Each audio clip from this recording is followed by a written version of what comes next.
Sir ఒకవేళ viral అయినా అంటే మేము స్క్రోల్ చేస్తుంటాం బ్రో, ఏవో భక్తి సూత్రాలు, ఏవో ఈ రిలేటెడ్ సోషల్ రిలేటెడ్ యాక్టివిటీ అది చూస్తున్నప్పుడు మధ్యలో వస్తే ఏం చేయలేం.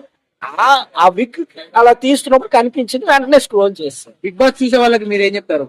No use, don't see, kindly see the spiritual classes or the mythological or patriotic or ఈ type of social organization activities ఏమైనా చూస్తూ వాళ్ళతో ఇప్పుడు ఫిజికల్లీ హ్యాండిక్యాప్ చాలా మంది నేను చూస్తున్నాను bro. వాళ్ళు చాలా ఎబిలిటీస్ ఉంటున్నాయి, వాళ్ళ టాలెంట్ క్రియేట్ చేసుకోవాలంటే సెవరల్ ఉన్నాయి, వాళ్ళకి ఇవ్వచ్చు కదా ఆఫర్, వాళ్ళకి ఇవ్వండి, గ్రాప్ చేయండి.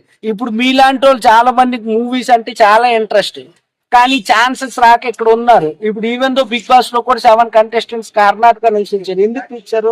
మన వాళ్ళని ఎందుకు సపోర్ట్ చేయట్లేదు? మన వాళ్ళని సపోర్ట్ చేసుకోవచ్చుగా. ఎందుకు ఇప్పుడు నాకు తెలిసి ఇక్కడ థౌజండ్స్ ఆఫ్ పీపుల్ కృష్ణానగర్ యువసక్ కూడా ఆల్మోస్ట్ హైదరాబాద్ లో మనం చూస్తే ఉన్నారు. వాళ్ళలో ఎందుకు ఇన్స్టాగ్రామ్ లోపల మనం ఎందులో చూస్తే యూట్యూబ్ లోపల వాళ్ళకి ఇస్తే అవి ఫీల్ మర్చిపోలేక నేను కూడా ఒకటి చూస్తుండే వాటిని ఏమవుతుంది, మనల్ని మనం సపోర్ట్ చేసుకోవట్లేదు అంటే కొంతవరకు బాధ.